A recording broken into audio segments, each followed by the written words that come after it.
এই তুই কোত্থেকে এলি?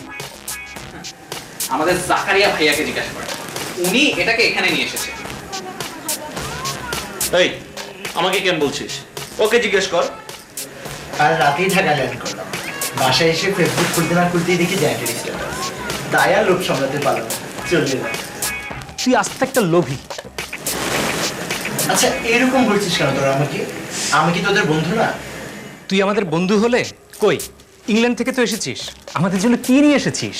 ও আই সি, এনেছি সবার জন্যই কিছু না কিছু এনেছি। তবে আজ আনতে ভুলে গিয়েছি, নেক্সটে আসলে অবশ্যই মনে করে নিয়ে আসবো। কি ব্যাপার, তোমরা সবাই মিলে কোথায় যাচ্ছ? আরে অর্ণব যে, তুমি কবে এলে? জি আঙ্কেল, কাল রাতে এলাম। বাসায় এসে দেখি জ্যানেটের স্ট্যাটাস, তাই দেরি না করে চলে এলাম। Good good. তা তোমরা সবাই মিলে কোথায় যাওয়া হচ্ছে? কিছু না আঙ্কেল, আমরা সবাই মিলে বিয়েতে যাচ্ছি। বিয়ে মানে? তোমাদের কি দুদিন পর পরে বিয়ের দাও থাকে নাকি? তা বিয়েটা হচ্ছে কার জানতে পারি? না মানে আঙ্কেল, অবশ্যই আঙ্কেল, এটা আমাদের এক ফ্রেন্ডের বাবা মায়ের বিয়ে। না মানে বাবা, এটা আমাদের একটা ফ্রেন্ডের বাবা মার ম্যারেজ অ্যানিভার্সারি, সেখানেই যাচ্ছিলাম আর কি। ও আচ্ছা, যাও তাহলে।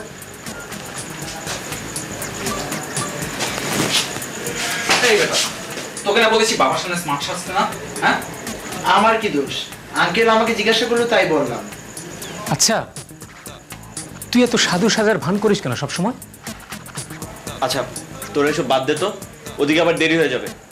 আর শোন, চার্চে যাওয়ার আগে বাবার কিছু টেস্ট করিয়েছিলাম, সেগুলো বাসায় পৌঁছে দিয়ে যেতে হবে। তোরা কাইন্ডলি প্লিজ 5টা মিনিট আমার বাসায় ওয়েট করবি। আচ্ছা ঠিক আছে, চল। ওকে এই গেলা, চল।